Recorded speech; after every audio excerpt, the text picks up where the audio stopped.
I'm supposed to be live, Nathan. Don't see. And yeah, it's mid time. So just confirm that.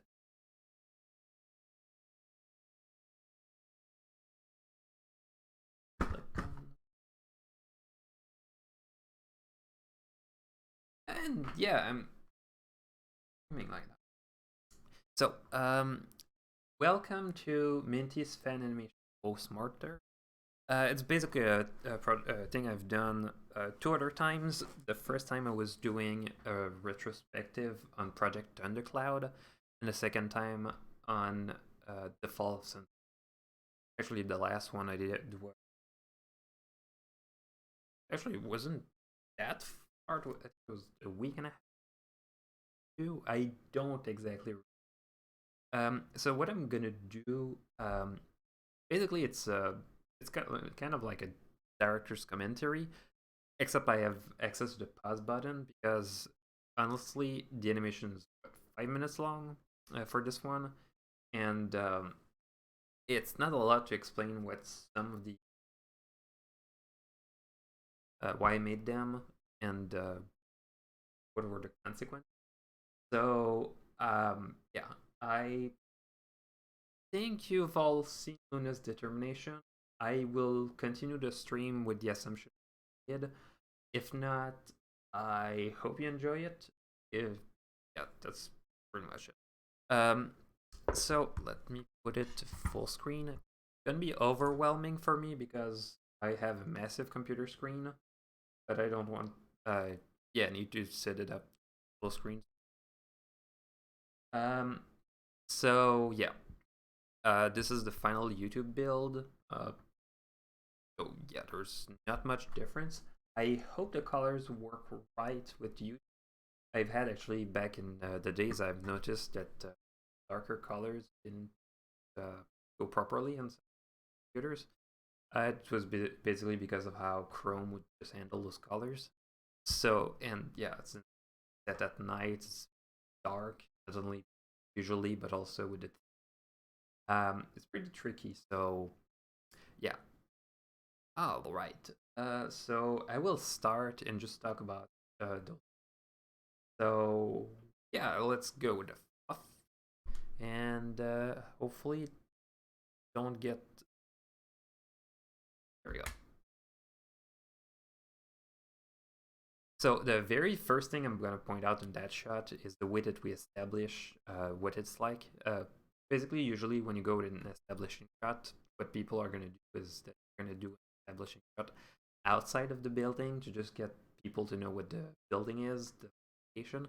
But the thing is that with the castle of the two sisters, we already had, even though we already had a good idea of what the castle outside, it didn't tell that much what tone and the feel was going to be like.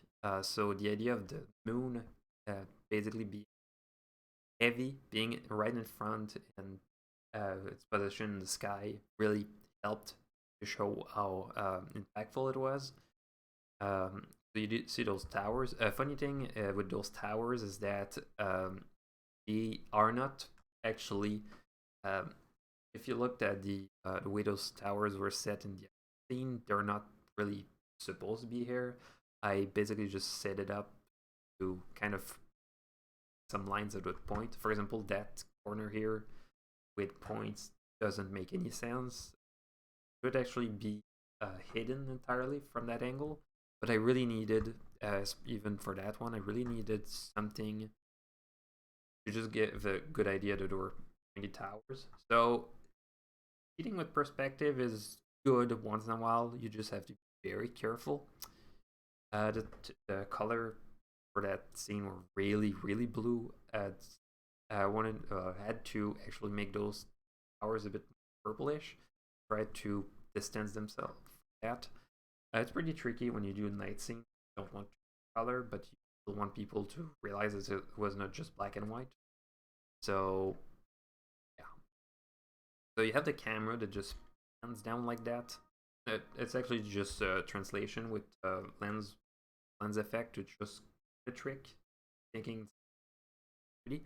You have those two banners, which are a bit too symbolic. It's looking back, it's probably a bit too much on the nose. Flies a bit from the face, so I don't think people worry too much about that. And then you have this shot, which is quite interesting. The door doesn't actually open; you just have the crack, and the idea of that crack was that you had that crack, those lines, and then I would cut to that shot. That kind of shot in a movie, they don't really do that often, where you basically have half the frame with barely nothing. But just the idea of having Luna right in the middle, you focus on her a lot. Looking back at, I could have had her in a corner. It could have been, but problem with going with a corner is that you might be cut by the overscan. It's pretty tricky, but basically the very end of the screen, for example, on a computer screen, it's going to be cut at the very last pixel, but some TVs, especially old TVs, they wouldn't cut here, they would cut closer to here. So you had to make all the content, you still have to do that, but basically all the content, you cannot put important things in the very corner. It's pretty tricky, because you want to have some characters entering from the corner of the shot, you have to make it very extreme. You cannot just go with subtlety. Here, just having it in the middle, it's the middle. Nobody's gonna cut it, so you don't have to worry too much about that. But it's more of a technical thing. And I want to point out there is black bars and up at the bottom. Some people were thinking that was 22 by 9. It's not. It's actually 2 by 1. It's basically think of two squares, one next to the other. That's the shape of the frame. One of the reasons why I wanted to go with that, it kind of helped with the render because it was slightly less pixels to deal with. But the real reason was that it would make for a very, very the shape itself would feel perfect, like mathematically perfect. There's some people who like going with golden ratio, which is 1:6:1:4. Although it's more finicky. There's some people who go just with that what they're gonna do. They're gonna go with just 185. So all the screen is taken. I could have, but I thought for that it would be more interesting to go with 2 by 1. You don't really lose too much of the picture with that, so it wasn't too bad. And it actually returned later for what. But when that shot is, it's kind of funny since you have Luna just popping her head. The rest of the body, except the legs at the very end, I just had to focus on moving her. Actually, one of the also you can notice is I've noticed while working on the project, and it was a bit too late, but the shine itself, darkening those shines would clearly make it feel, it would clearly pop less. So that's kind of why in the faucet shimmer in the beginning with those shines is completely different. So yeah, you have her popping her head, go down, rest. And oh, funny thing, you have that thing, the circle that I had was actually had to put in a filter to try to make it look 3D, and it doesn't look as good as I hoped. But it's all just 2D layers just be scaled. The fact that they went with a scale instead of doing perspective, it really helped to make it feel flat, but not flat in a boring way, more flat in an orthographic. So you really feel like everything just feels like there's no perspective at all. So she just moves, and then you cut and to this shot. One of the reasons why the camera moved was to keep your eyes directly on Luna. Really helps. It was subtle enough that people wouldn't pay too much attention. And I was kind of worried at first, like, if the moves a bit, like, it has to have a reason, and the reason I had was, well, it's Luna. You need to focus on her. But yeah, you have this shot where you have, it's, that shot, there's some perspective in it. It's actually just a matte paint version. Yeah, I want also to for you to focus on those stairs. Basically, they're not important now, but they're going to be important later. Oh, and there's this tree here. It's not actually part of the original 3D model that I used to paint this. I actually painted that later. Where I was realizing, well, there is taller grass, which looking back probably could have been taller, but not that much of a deal. But I realized, well, it's ruins of a castle. Wouldn't it make sense for it to grow in the at least roots of a tree to show up? And that's why you see that here. You have those rocks which were actually there in the show, because I based it, of course, on how it looked like in the show. You have those doors. Oh, funny thing, I was really worried. I was trying to get the colors right, and I was at some point I was talking to a cartoonist. Actually, I was talking to Jordana, a cartoonist, and I was thinking, well, you have a lot of night shots because, of course, they're massive Luna fans. I don't blame them. Luna is adorable. And I was thinking, well, how do you make things look gold even though everything is blue? And Jordana talked to me about some tricks that she used. One of them was very simple. Just go with gray. And just a contrast between the blue and the gray would make that feel gold. So if you actually go with those colors, it's grayish. So yeah. Then you have those two, which are the actual colors. They stand out even. And if you actually one of the things with those two is that I actually had to flip them because they won't appear from one side, the original renders. And yeah, you just have Luna. Oh, and one thing I did to make her stand out, it's a very subtle effect. I put Luna, basically I put the plate with Luna, and underneath I put a glow. So she would basically glow a bit, so you have a contrast. You have something lighter in front of her. She would basically just stand out in terms of her, in terms of brightness. You also have those lines, basically those lines that draw attention to her, which, well, then again, you look at those and you already look at her because you were looking for the previous shots. So yeah, it really helps. And yeah, that shot of Luna, it was pretty tricky. You had to put her at an angle so you actually see her head, because otherwise it'd be up higher. Yeah. And then you see that perspective. It was basically the perspective effect was not that complex. It was basically just using the depth map of the 3D render and just extruding. I could have just used the 3D model, but one of the reasons why I didn't was that I wanted to paint over and just give it more of a paint. So then I had to take the render and then extrude it. And then you have this shot. Funny thing about that shot is that you see those paintings in the corners. Those paintings are actually pre-production renders, basically just testing. Basically, I was doing some. I was taking the renders. I was putting the. I was taking the renders that I had in 3D. I was painting over them in Photoshop to have a good idea of what I wanted. This one in the middle here was one of the very first tests. It was not. It was before I even did that render in Arnold. I was still testing RenderMan, so I tested out colors. I was trying some kind of blue and gold, although blue and gold still, fortunately, blue and gold. We'll compare it to tea orange, aka the Hollywood look. Yeah. This one here in the corner is a painting we'll see later.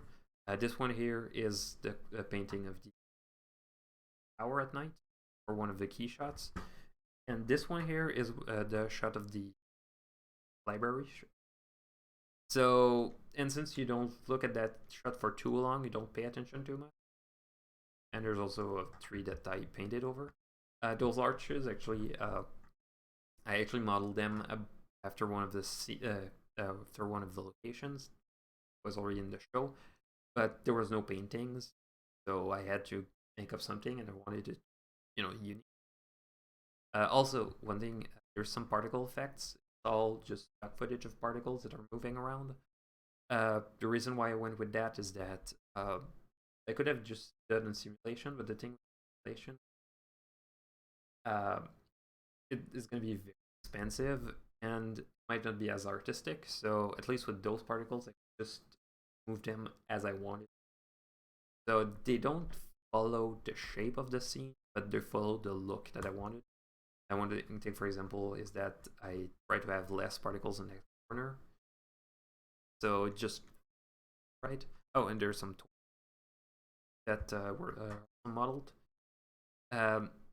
You'll see them later actually, because I reuse a few, even the frames of the painting. There's this shot here that is the pedestal, the elements of harmony, as seen in the first episode, well, the second episode of the show. It didn't look that like that at first. I had to paint over because I realized at some point I was looking back at the show, there was some kind of weird corner here. There was some pillars. I had to take screen caps, paint over to get those things. So I wanted it to look different. There was also some lines. So it's all just a matte painting. And then I added the walk cycle from the pre, and I just walk cycle a bit more. Or shadow, and the camera movement itself is just placement. It's not even. I just took the depth, kind of take some perspective, and then you get this shot where you have. It's kind of funny because in that shot you have Luna, and you see the shape of Nightmare Moon's mask. Well, mask, the helmet that she had, and that was not intentional at all. I realized at some point was while I was drawing the shape of the shadow that just happened to be there. I don't know exactly how, if it was intentional at first when they did it, but the fact that our horn would cast shadows like that, the shape, the head, that shape, legs would kind of make, and that was not intentional at all. But then I realized, well, that's one of the lucky things. Oh, a funny thing also, if you look at the back, I did a 3D model with the doors until I realized basically the idea was that the arch itself is basically just one curved line. Until I realized that that thing had a straight line, but the 3D model was too far, so I had to paint over those doors. That's a lot of time. And the doors don't look as good as I hoped. And yeah, you had camera movement, and then you get the crack that you saw in the. Actually, one of the things that was interesting is that I had to manually sculpt that crack and try to make it feel like that was 3D, because in the show they had it. So basically, trying to model all those, try to kind of get the right shape. It's pretty tricky with polygons. And then you get the band, and you get the gallery that's a bit too good. It's kind of funny because in that shot you have the moon that is at 45-degree angle, and if you look at the scene at the beginning, you have the moon right on top of the sky for the first part of the shot, but you look at the crack, it would be at a 45-degree angle, which makes no sense. That happens. If you look at a lot of movies, one of the movies I'm thinking of was Independence Day. They had the lighting at exactly one angle. Would change between one angle of the character of the other. It would always be a light. People didn't care. It just looked fine. And I think using that and cheat with the lighting, you cannot cheat all the time. You might have to take some artistic liberties. Might be in a while. It really depends on what you're doing. That's one of the things. And then you have that shot of Luna. And it's kind of funny. Someone took that shot and just had it "retired heh" as a caption. Kind of funny because they were pointing out how Luna and Celestia finally retired.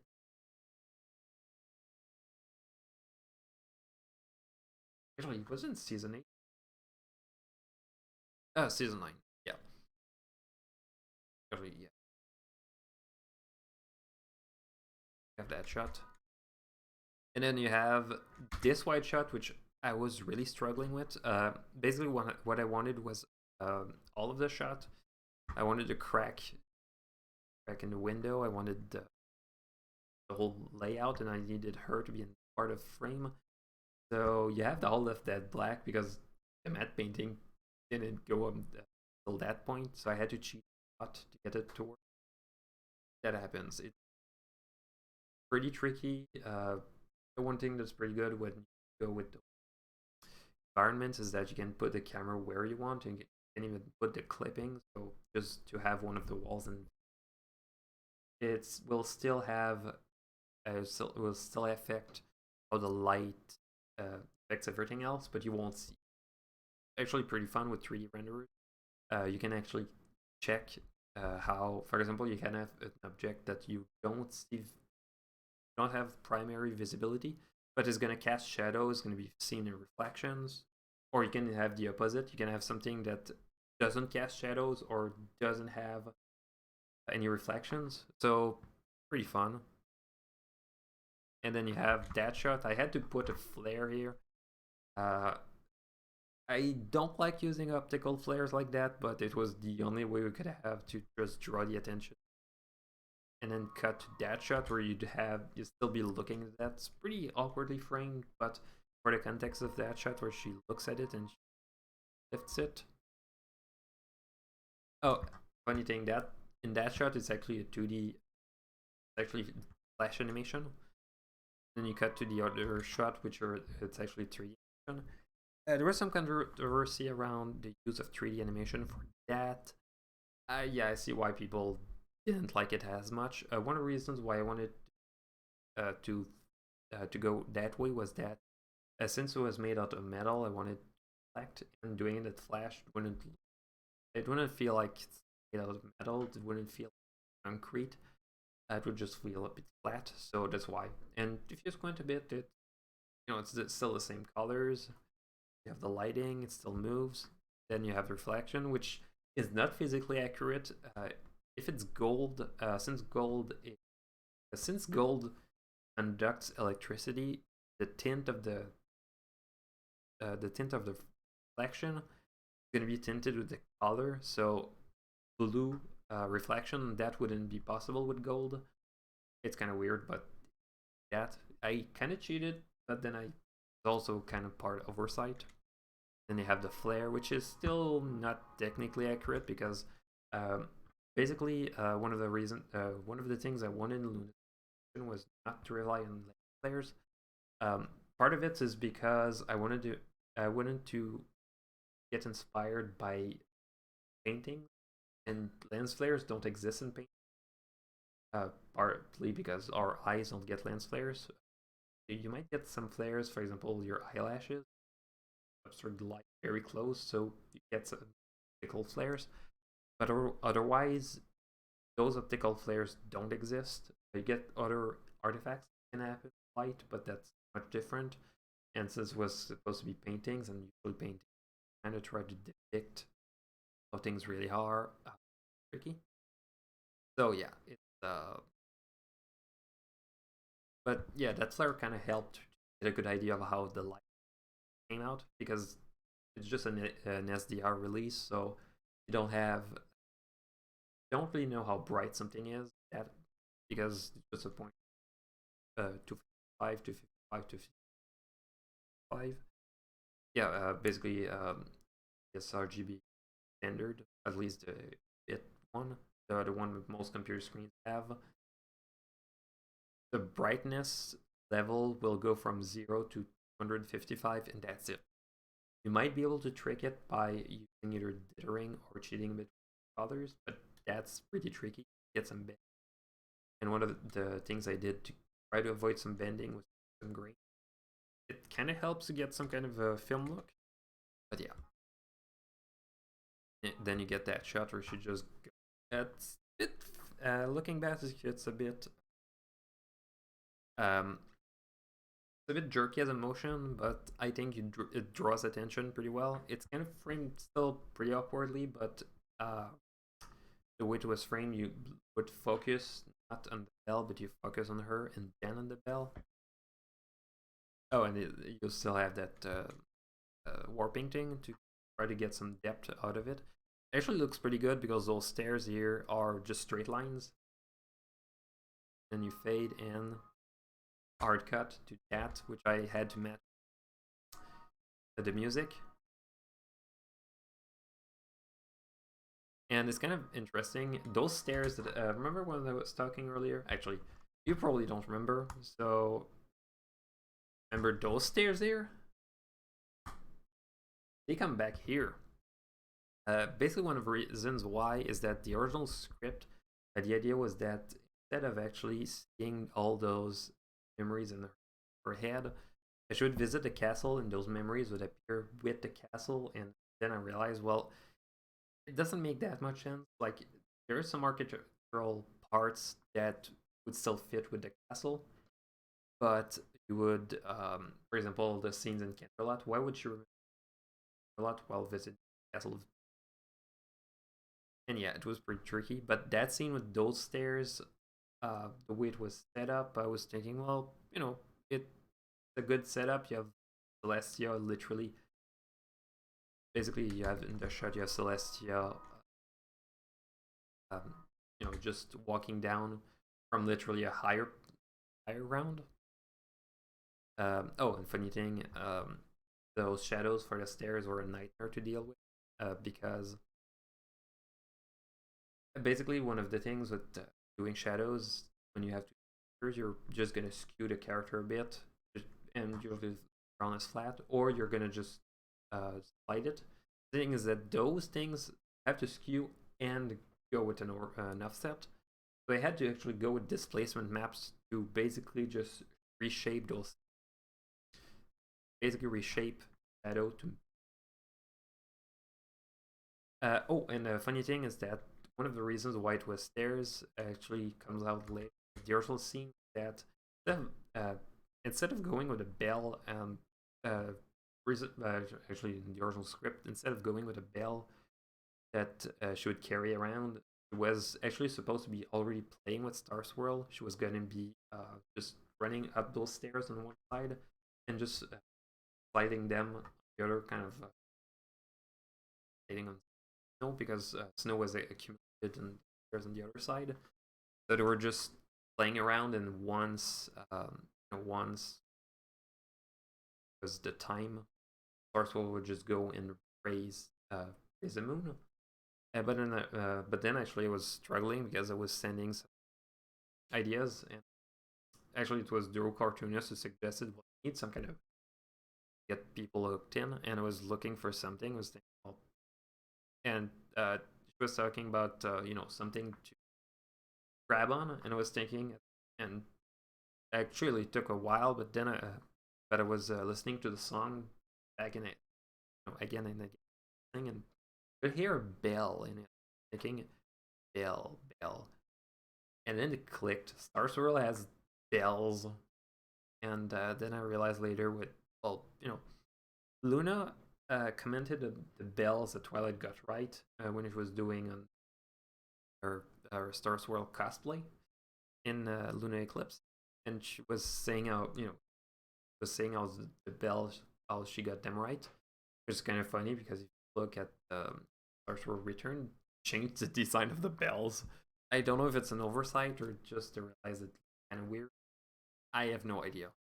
I think it might be just due to the fact that they don't have an outline, and the only really change, besides kind of the size, is that they added some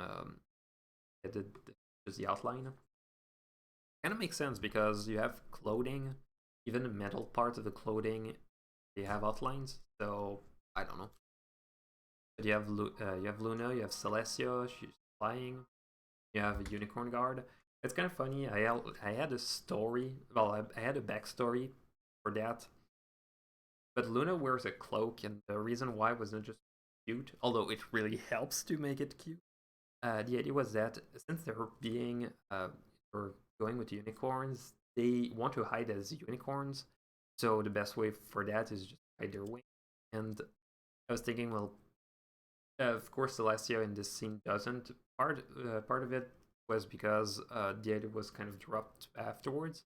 I had some designs for the cloak, but one of the other reasons is she's gonna need her wings, so she's definitely not gonna hide them. But Luna, she's still vulnerable. She wants to fit in with the other unicorns. She doesn't want to out for being alicorn. Well, you have the three races that are still fighting because let's face it, at that time they're still pretty. So actually, yeah, back in Horsewarming Eve, you can see that. Yeah. Oh, and a funny thing is that the shadow of the plate I added background don't match with the shadow here. It's also an oversight. It happens. Have that. And some people were oh, and funny thing, there were supposed to be two guards, but then I realized, well, there's a guard here. They need to run, but he's gonna be stuck with Luna. And at some point, I was thinking, oh, I might have to cut it out. So you would shift from the two just running. The idea was just that when she was, and the idea was just that to run because hurry. And actually, it's actually covered in beginning of Harmony. A bit why she does, but I don't want too much in this because the beginning of Harmony also follows continuity. So yeah, she runs. You have to guard that runs. And funny thing is that I did that shot with the guard that I did back when I was working. Well, actually, it didn't mention that, but it's a thing I've noticed when I was looking at Dusk's Down, the walk cycles that they use for the because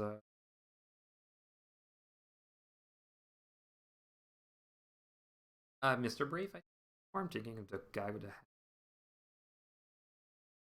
I don't remember it was a guard that Pinkman had. Oh, Donut, which is kind of funny as a name. But I noticed that they actually use a mayor walk cycle for him. It wasn't as seamless, but when I was looking at that shot and I already had a run cycle for the guard, I just realized, well, let's go with it. And yeah, and it's kind of an angle. You don't see them actually running down proper stairs, but you don't pay too much. They're running away from the frame. And then you have Luna when she kind of loses hope because the her own sister doesn't pay attention to her, so kind of something that real people when they lose hope because they're trying to do something and their own parents don't really pay attention. It's kind of something that people have already seen, but I think it's appropriate that shot. So you have that moment where she drops, and it's kind of funny. Also, it really helps because the way, well, not it's not physically accurate, but the thing is that the times you hear the bell with the music, it goes.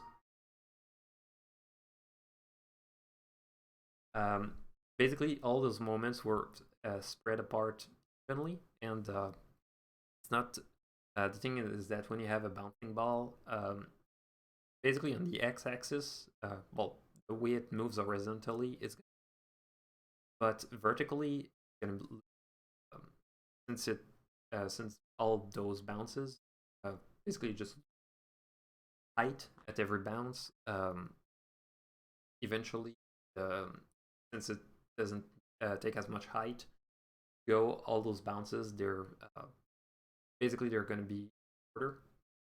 So it was kind of tricky. I think it works well in that scene because it falls as well, so it kind of regains that height as well. So you don't feel like those sounds when you hear the bell in the music. Feel like it just matches with the proper sound.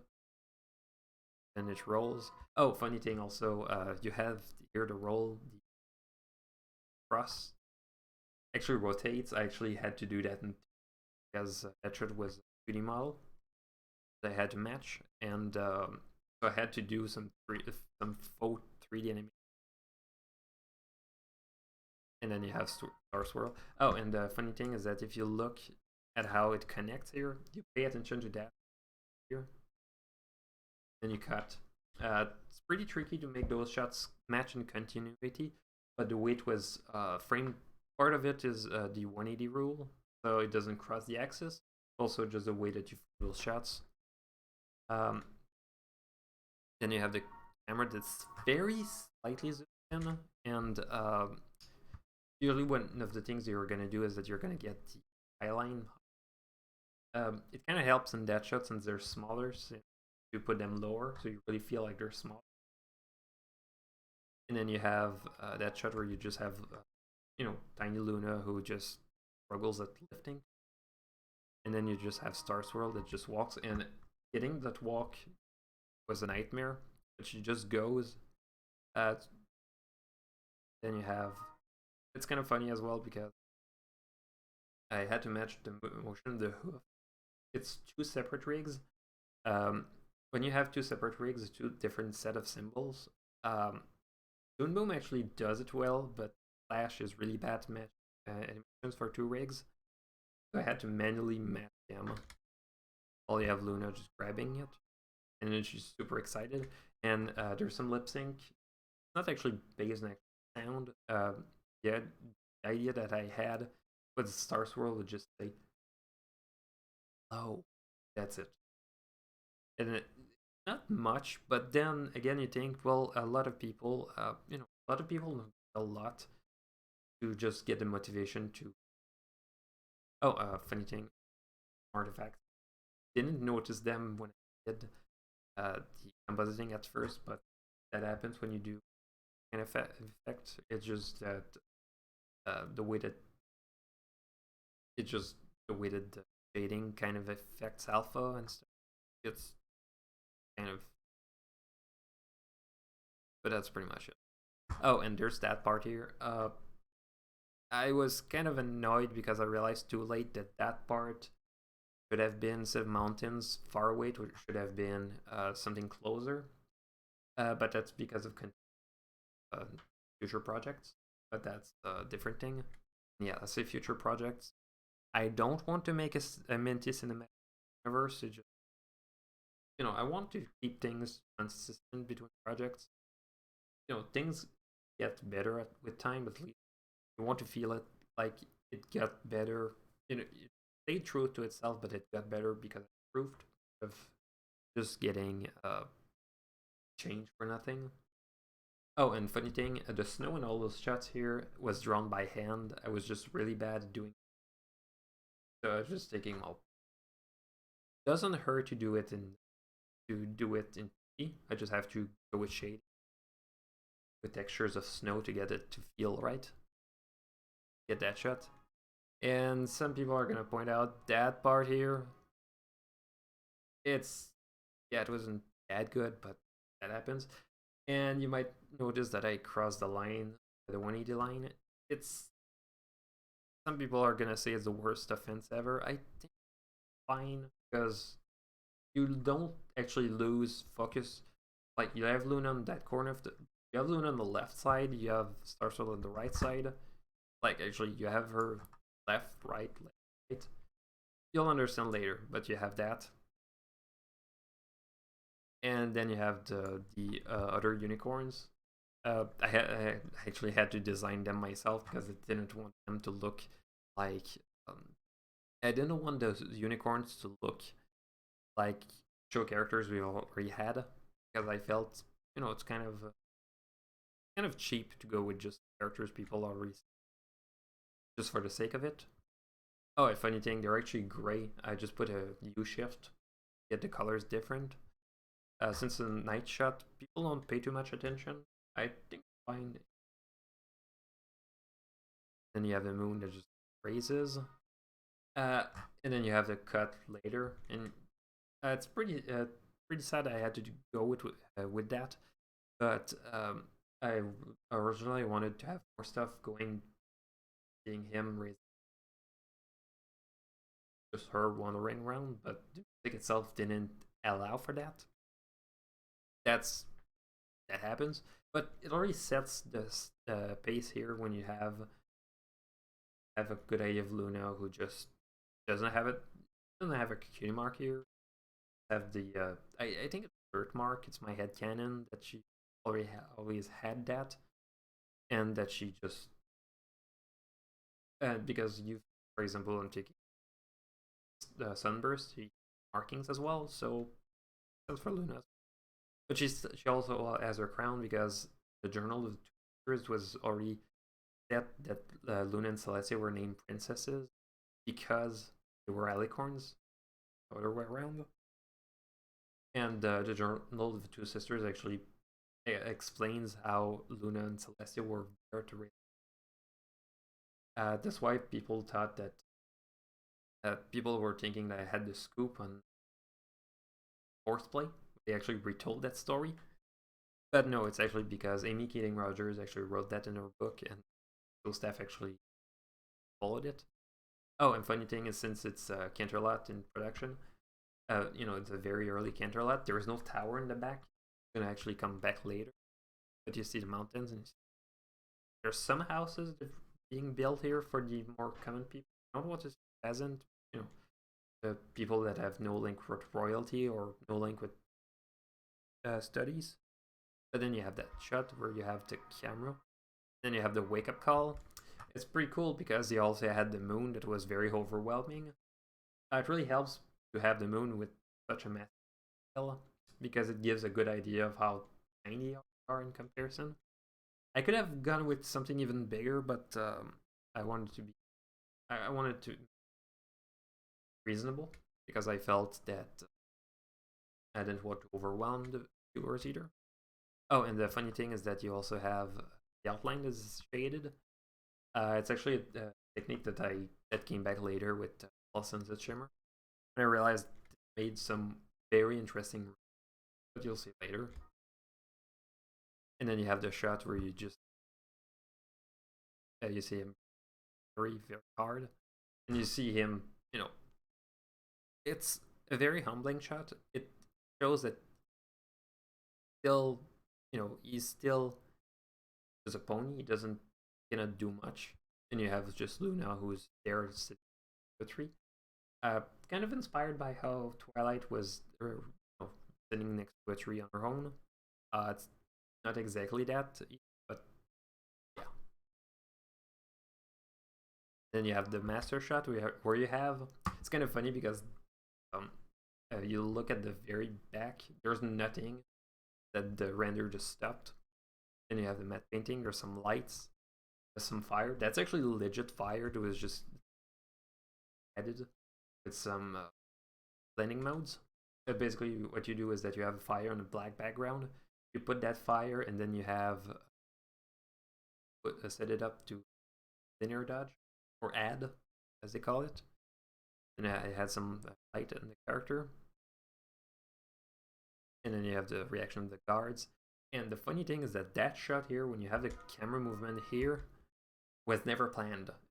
Basically, the cinematic, the idea was that this shot and this shot were two separate shots. And then I realized, well, let's go with something a bit more dynamic. Camera with state. Just go straight on what she's looking. And then you, instead of cutting to Luna's reaction here, she just turns.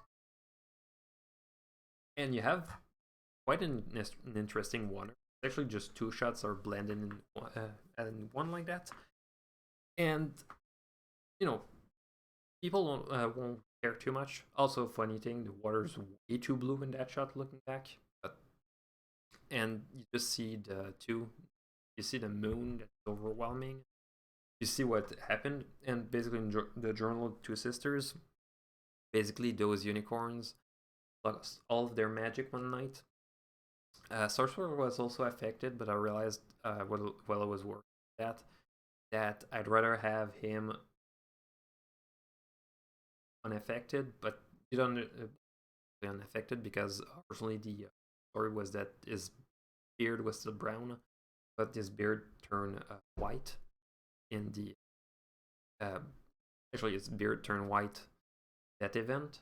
But I decided to keep it white, not only for continuity, so you believe that the same Star Swirl as before, also because I felt that I like better those colors. It's actually funny because all of those colors, all the blue color that you see from the very beginning, actually has a payoff because you look at Star Swirl, he's a lot of blue, but he also has some kind of some gold, as well as that, as well as the bell. And one of the things for it's a very basic color theory, but blue is associated with depression, while gold, orange associated with the sun, with happiness. So you have very warm color, but very very faint. For example, you look back at when she looks back at everything, it's one of the only things that's actually properly gold in the entire castle. Almost the fact that it shines even though it shouldn't, it's already telling a lot. But have all of that, gonna have a payoff. But you just have the two, and Star Swirl has that gold, he has that happiness that to her, and you're gonna have a payoff later. Oh, and when I was talking about left and right, Luna's still in the left corner, Star Swirl in the right corner. You'll see later what it means. And you have just Swirl going with the hoof. Actually, it has also another significance. If you look back at, for example, episodes like Sleepless in Ponyville, and if you look at For Woman with Bell Toils, I don't remember if she does in Bloom and Gloom, but Luna does that. She goes and she puts her hoof right to the heart. Heart is a bit differently placed on horse. You get the idea. She puts her hoof there when she tries to dash her ponies. So the idea of Star Swirl doing the same felt as well.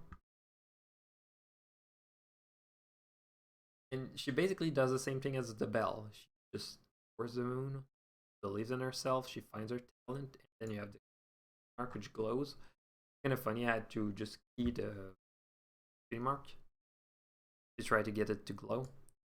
It was really tricky to get the angle right. Looking back, I could have put some clouds, but just the idea of having just draw the attention. Then you have the shot where you have the reveal, where you have Luna just walking. Although in that shot, it's actually Leslie walking, but they're pretty hard to tell in terms of because actually, Luna's mane has semi-transparent shadow, but that's pretty much it. That's still the same loop for the mane. For the tail, is a different one. And then you have the painting, which I did myself actually. I've never been that much of a just to paint ponies, but it was a pretty interesting challenge. So I decided to go and myself try to get the. It's actually based on the render itself. And remember when I was talking about the 2:1 aspect ratio? Basically the idea that height was 1 and the length was 2. The frame, the shape of the frame is also 2:1, and if you pay attention as well, it's the same patterns for the frame as storybooks and the opening of actually in the pilot when you have the tale of Luna and Nightmare Moon. It was a quite interesting tale, and then you have the moon as well, and it's quite an interesting it's quite an interesting feel. The shadow, it helps make it more dynamic. And there's this matte painting of Canterlot to just give a good idea. It's not my proudest matte painting because there's a lot of artifacts. I had to a lot of roto to get something to look right, and I'm not the proudest, but you know, it still works. There's some glow. Actually, interesting because the room that we're looking at is at the very middle of the frame.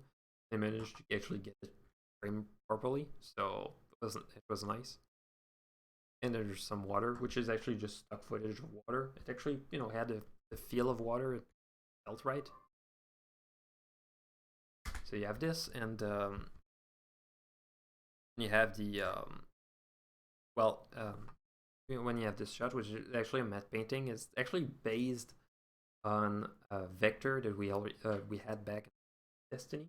So you had the staircase, which I actually had to remodel, and behind it's all just a picture. So you have all the volumetrics. You have the hourglass, which returns actually in the Fall Sunset Shimmer. It was kind of a callback, but also kind of part of the myth that it was trying to set. Just trying to make a logic out of day and night cycle. The idea that that the ponies would have the way to tell when it's the day and when it's the night, because they're the ones setting it, so they have fair and all. So you have this shot, which is also when I was talking about left and right, right, and that shot is quite interesting. There's some blue, but it's mostly just gold as well. So you really feel like, while Luna is kind of like outlier in here, she's kind of standing out. Luna still has, she still she has that gold light on her. You have Star Swirl, his own business, and they're pretty happy. She's pretty excited. You have the book that he was working on is this changing spell, which goes unfinished. And it's kind of funny in that shot because you have Luna who's super excited, and I was kind of struggling at conveying that she was super excited. Like, wanted her, just look at things, and at some point I realized, well, let's just take the animation for Luna, just go back and forth, just up and down, just to make it kind of like, when you're moving all directions. So she just looks around, looks at the time. Kind of weird, but she wouldn't be able to see hourglass and that angle. And then she goes Star Swirl and just says, "Time, it's time." It's kind of interesting because one of the ideas is that she's really excited to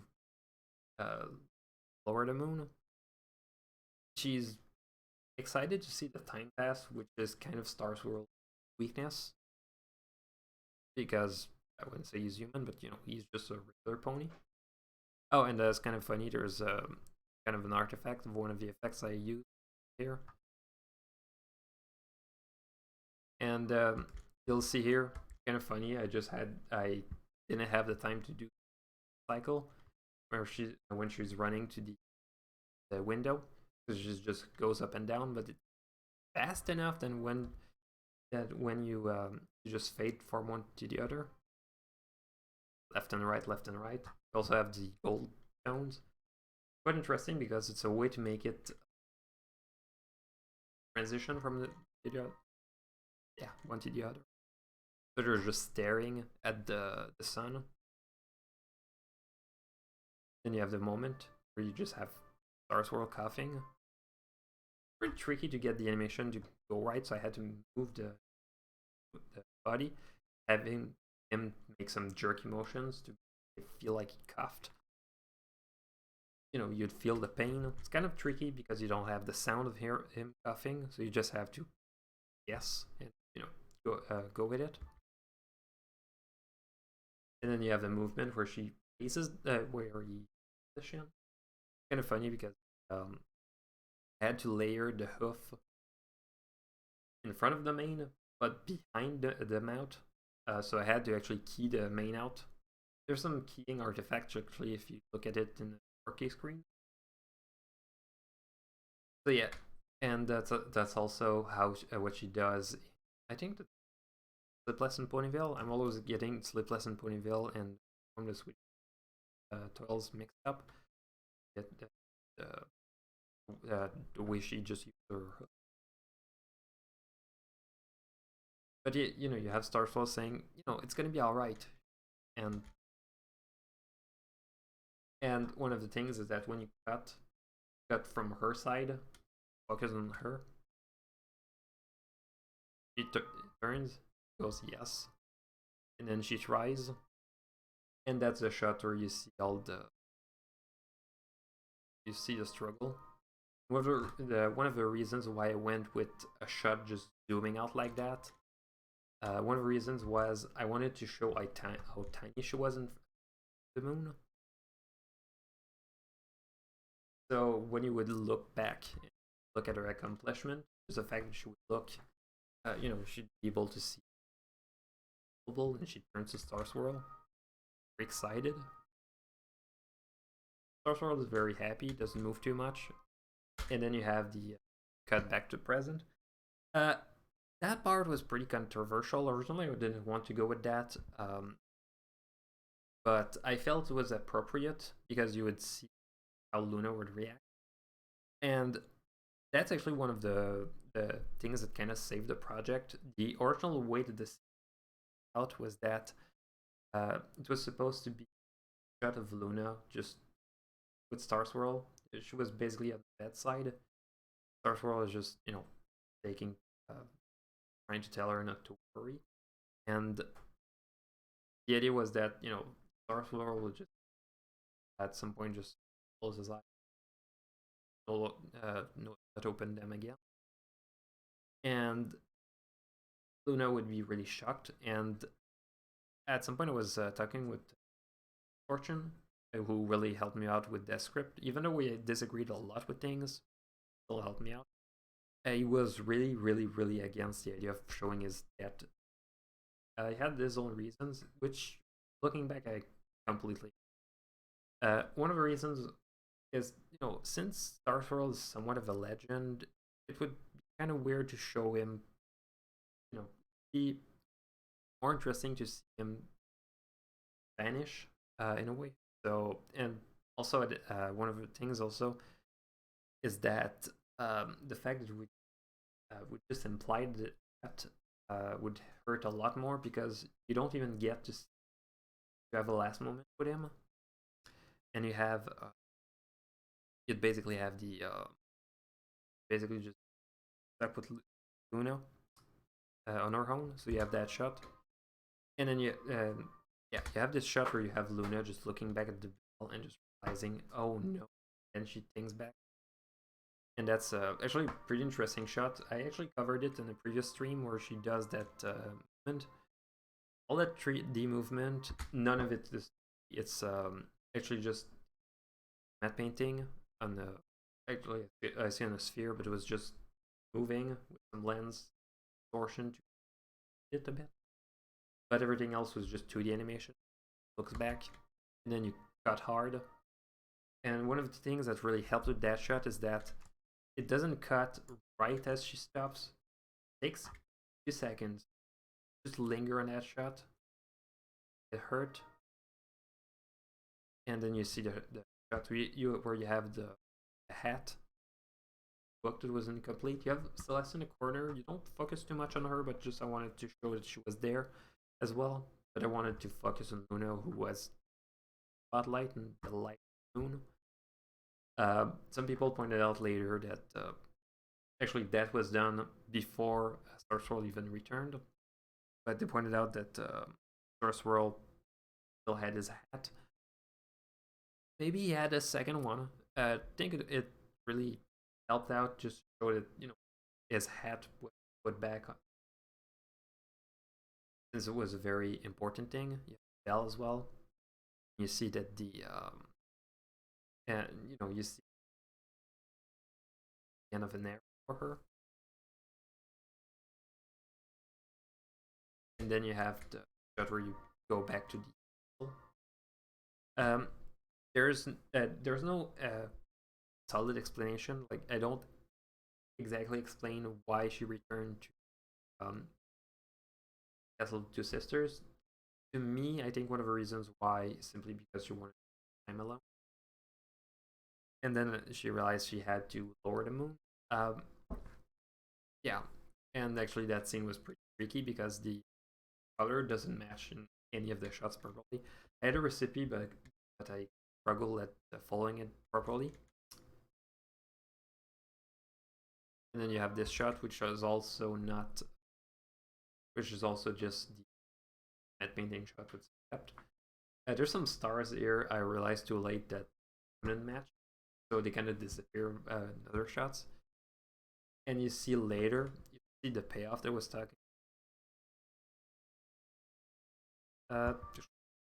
See the bell itself, which is one of the reasons why having it really helps for those close-ups where it moves.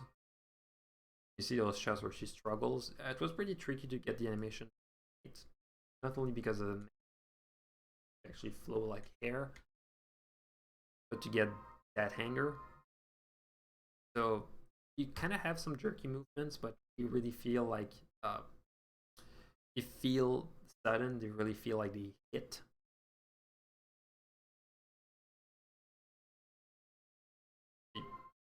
And then she had those breathing moments because I could hear in the music back and forth. It kind of felt it. Oh, funny thing, there's also a shadow, which kind of weird technique that I use.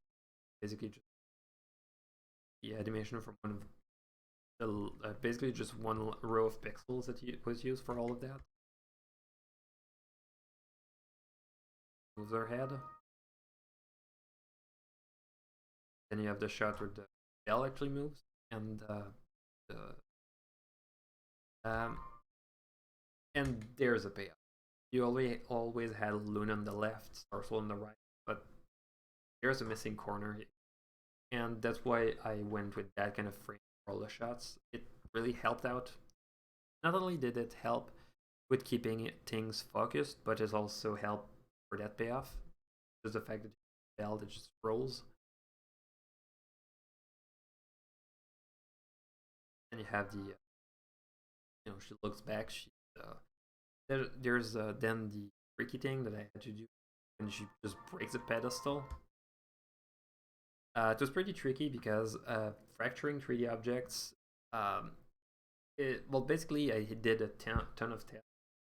The pedestal would keep on flying around all the pieces, and I really, really, really didn't want it to go like that. And basically, it's Houdini effects. There's a part of it that fracture objects, so I go with it. Yeah, so it's actually a 3D render. Sure. It doesn't look too bad, but it does feel very artificial when you get it too long. And then you get the anger. And there's a frame that was not the proudest when it goes in.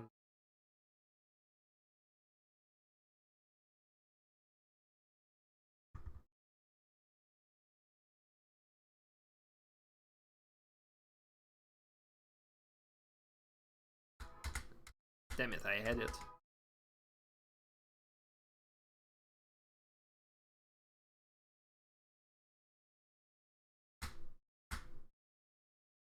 Yeah, I tried to pause on the right frame. There we go. You actually have Nightmare Moon for one frame. Actually, it's a picture of my Nightmare Moon. Actually, it's a picture of my Nightmare Moon rig, not an actual screenshot.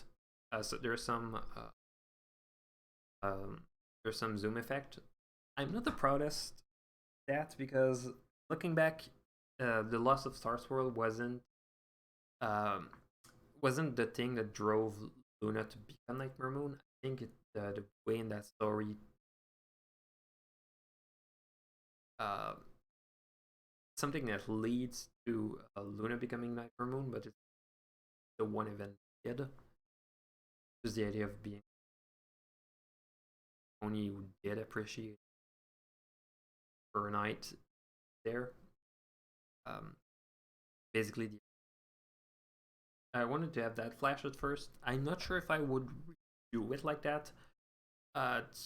There's pros, there's some cons.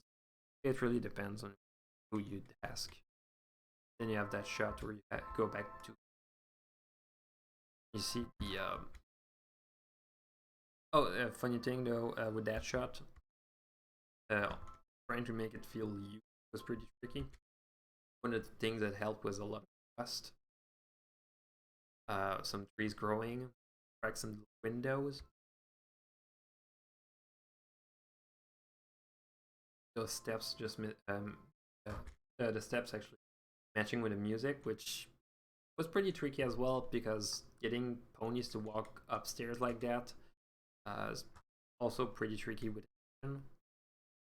You have the animation, the way that the shadow itself moves, which was one of my mess ups. It kind of moves weird, partly because that render was not. Basically, I rendered with the wrong camera, and I realized too late because I basically the light that came from it was basically just 3D render, and since I used the wrong camera, I actually had to use a mesh warp to try to get the parts to line up in terms of shadow, and didn't want to just basically be shadow moving. And then you have the moon lowering now. You have to control that. I don't know you'd actually see Castle of Two Sisters from there, but I think for an artistic liberty, in part because you can see the scale of the moon with Canterlot.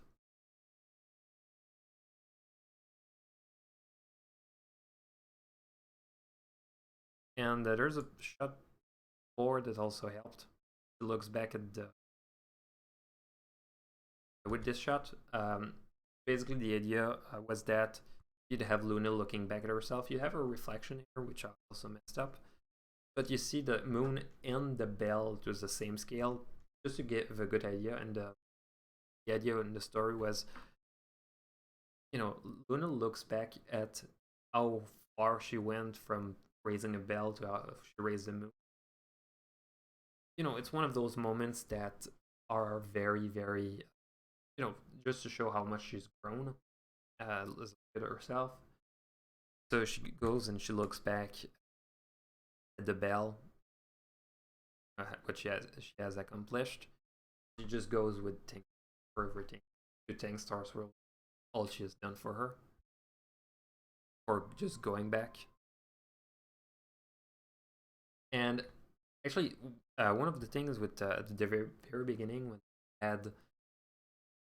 when you had all the establishing shot inside of the castle, that shot is the only shot in the present days that actually happens outside of the castle. It kind of helps because you feel like, as a viewer, you feel like you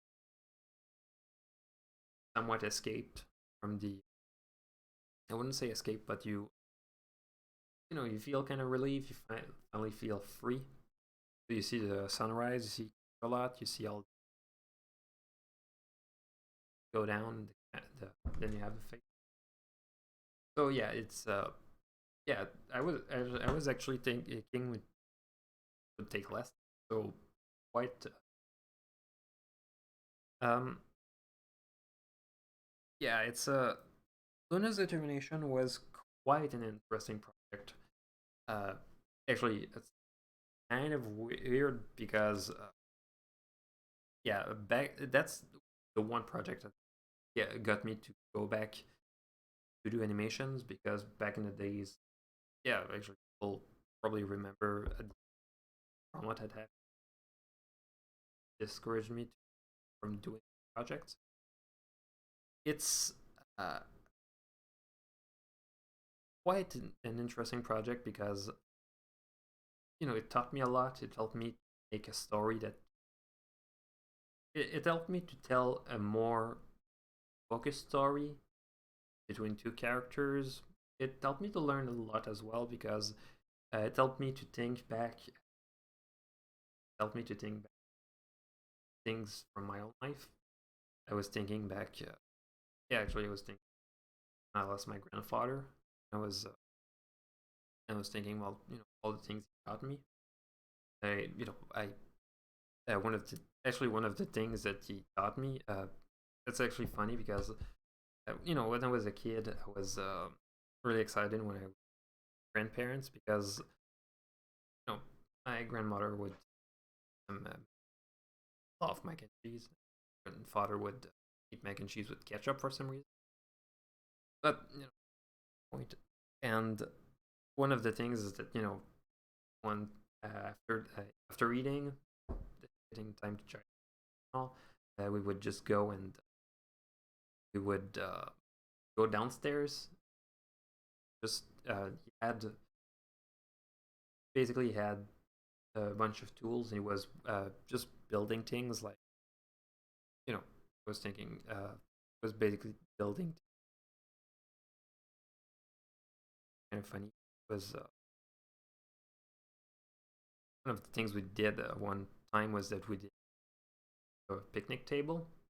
Looking back, the picnic table was, it was very solidly constructed because he knew what he was. He had the top of the, we had top of the table. We had the seats. It wouldn't fit anybody else but me, but that's because he made it sized, and he helped me to just build it. And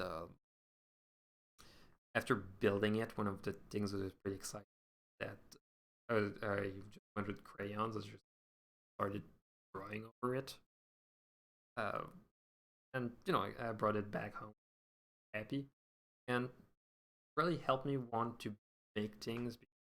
Made me gave me the rest build things, and it was telling my own mother, when you want to have something yourself. So when I want to have Luna Star Swirl, I myself without asking Joe to make it for me, and something that as something that I've learned from him, and thinking have Star Swirl just teaching Luna and Luna learning from that, realizing later I should appreciate all the things you brought to me, and because one Star Swirl wanted her to be sad, and you wouldn't have wanted her. You wouldn't have wanted her to bring the endless night because was was interested. Didn't want bad things to happen. Trying to respect, trying to learn from it. It's part also what the whole project was. When I started it, I was thinking, I just wanted to, especially the whole project actually started with an argument with me and a musician. I was working on, I was trying to find music. I was looking at Luna's leitmotif, which is a piece of music that plays when she's introduced. For example, in Sleepless in Bonneville, talking about how important that leitmotif was and not agreeing with it. And at some point, I was looking at music,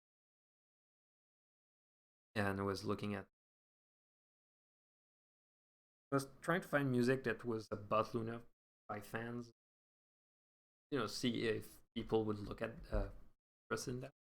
And I rediscovered Luna's determination. Actually, I didn't really realize it was still pulling Melodic Pony, and I just started to listen. I was thinking could be used at least something I could point at, say, it's something like that. I was thinking until I realized, no, that's the whole thing. That's the piece that I need.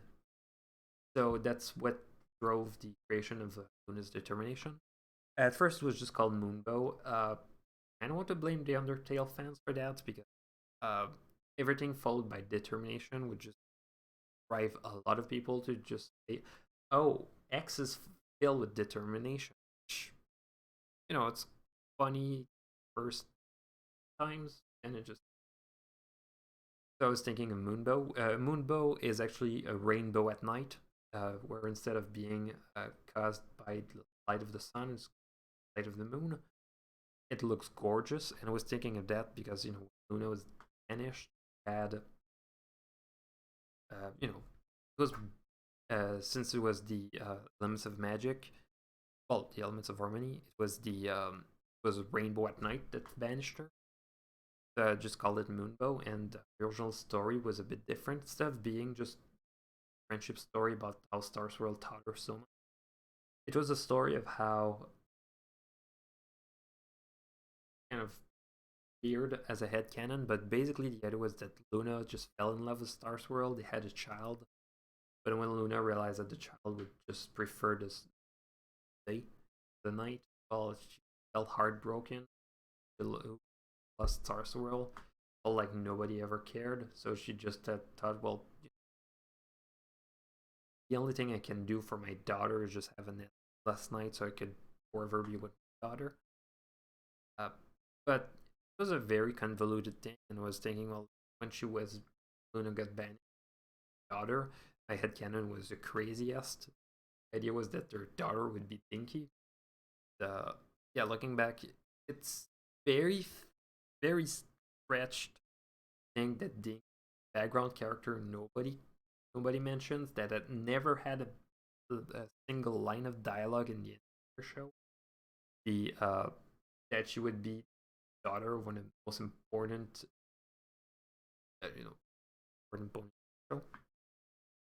Well, basically the idea was that once she basically her daughter, once she got banished, Celestia knew that her daughter would maybe not be able to be through after 1,000 years. So the idea was that she would time travel to 1,000 years in the future, bring the daughter, so she'd know that once Luna would return from the moon, she wouldn't be in worse situation, thinking that she lost her own daughter. And the idea was that Derpy just adopted Dinky, and then once Luna just realized that was just happier with Derpy, she realized I should let her go with her own desires. But it's a pretty convoluted story when you think, especially in 5 minutes. So I had to do the entire structure. So I was thinking, well, let's focus just on her and Star Swirl and hint at Dinky. Actually, funny thing is that you look back at all the ponies that have fallen on the ground. You actually see Dinky here. And if you look at when the finally going down, you actually have Dinky just open up her eyes. And the idea was that, well, basically I did that. Pretty hard to see looking back, but the idea was that, just to tell, they're not dead. They're just really, really weak. So that was one of the things. Oh, and people are talking about the software. Here's all the software I use. It's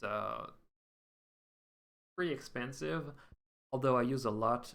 I don't have I'm not used to using just one software for everything.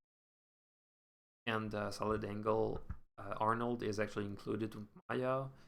There's just Maya, Blender, and Houdini FX. They basically do the same thing. Don't tell a professional in VFX to do the same thing. They're gonna be mad because they're very different in a way.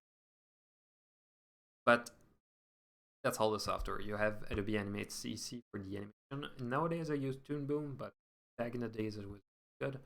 Photoshop C was used for the matte paintings.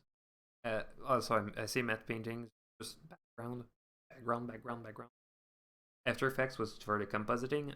Think of it like Photoshop, but for video. So all these light effects were all done with Premiere Pro was for the editing. Maya was for 3D models. Houdini FX was for the one shot of breaking pedestal. Arnold was just the renderer. Blender to 7.1. Oh yeah, Blender. The only reason Blender was used for was for that one shot with the title. Uh, kind of weird to go. Well, I wouldn't say weird. It's kind of cheesy to go with a 3D title, but it felt right for that one because I wanted some reflection. And if you look at the reflection, you can see the sunrise with the reflection. It was pretty tricky because I wanted it to look like the way it looked in the how it looks in the actual art for the Luna's Determination music on YouTube. I wanted to at least be true to the not only in fun but in looks. So that shot was actually done in Blender. It was pretty tricky to get it to look right because I was doing the shot in Blender on my laptop, and my laptop is not a powerhouse. But it was pretty nice because I could work on that at school. I could bring my laptop to do the work on the storyboards to try to get it to look right. And yeah, and all the stock footage, basically just to get those particles because it's based on real life footage. Looking back, yeah, I'm not sure if it was the best idea to go with those effects. They look, a bit too photoreal, but it's fine for that kind of use. I have 8 minutes left. I was thinking we would go through 2 projects. That was pretty. There's a lot of things to talk about just for 5 minutes of animation. Oh, funny thing, that shot with Canterlot, since I was going from something that close to goal shot, it's actually two pieces that were done in Photoshop. It was actually 7K, I think, in terms of resolution. It was pretty big, just for that part, and then you had the closer part, which was its own as well, and the zoom itself is big as well because you zoom and kind of start to see pixels when you go with something very close. I had to go and be very tricky to get the thing to render. It good. Then you had that pillar, which was just actually, it was. I had to cut it out to try to get some perspective. I had to go with some kind of perspective effect. I feel like the camera back. Since all those parts here very flat, there's not a lot of depth between all the layers. It's pretty. It was not too hard. I could just go with scaling things instead of zoom. Well, instead of going with the dolly. You have this shot with the. It was quite interesting to go from one type of tower to the other. And looking back, yeah, the moon doesn't line up exactly. It's I mean, most people don't care too much. Some people are gonna say, well, if they line up exactly, it's gonna feel weird. If they don't, it's gonna feel weird. The stars are different well, actually they do. 1,000 years, quite a difference. You can see also the difference between those blues. Are warmer. Actually, they're almost green, and you have those colors with the light. It's pretty warm. It was supposed to be originally to be fire for those things. I tried it and didn't look too good, and it just goes with blue. It's very very blue. Even the since Luna's magic is blue, bell that she has doesn't appear as blue as doesn't appear as yellow. It's very striking. You have the shot where she's back and she turns, and it also helps because behind her is all dark, and it's not very accurate. But the thing is that after the camera movement, it still moves a bit just to get out of the frame, and it cuts because it's really just dark. So, originally, it was supposed to be her turning her head and realizing that looking at that.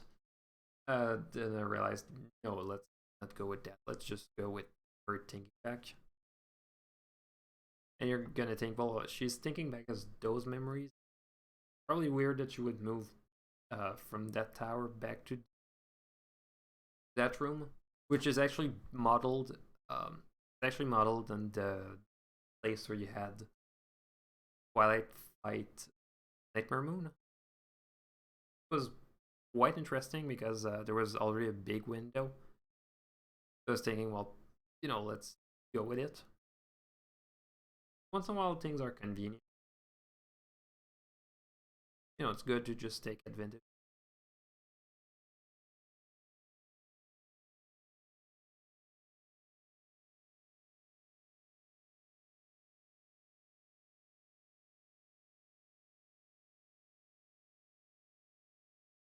That covers most of it. I only have 3 minutes, so I don't think I'll be able to go with questions.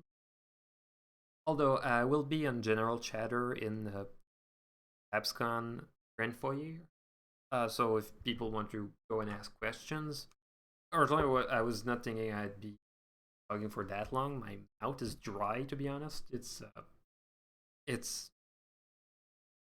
It hurts a bit thinking how much I talked, but it's pretty good to discuss about those. Shows also how much well, how things are driven, how much the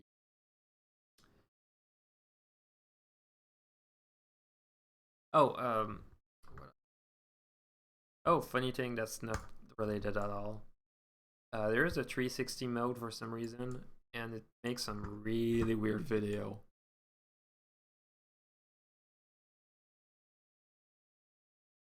Kind of helpful when you want to zoom in on some object that are kind of in the middle of the frame.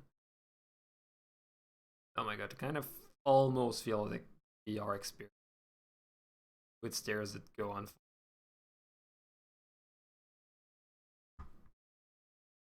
But yeah, that's this. I hope you had a good time. And yeah, if you want other panels like that, have ideas of things you want me to cover. There was only the